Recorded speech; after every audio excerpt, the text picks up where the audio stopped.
கேசவா நாராயணா, கேசவா நாராயணா அப்படின்னு முதல்ல சொன்னா, அதுக்கப்புறம் தாமோதரா, வைகுண்ட வாசகா, வாசுதேவா, நந்தனந்தா, கோவிந்தான்னு 12 திருநாமங்களுக்கு சமம் இந்த 2 வார்த்தைகள்.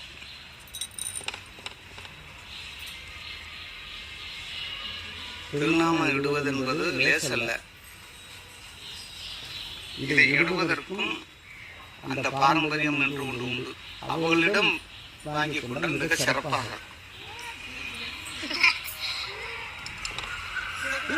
செங்கமல தாயாரம்மா மகாலட்சுமியுடைய திருநாமம் நாராயணம். 5 பேர் அது ஒரு விருட்சமாக்கிறேன். மகாலட்சுமி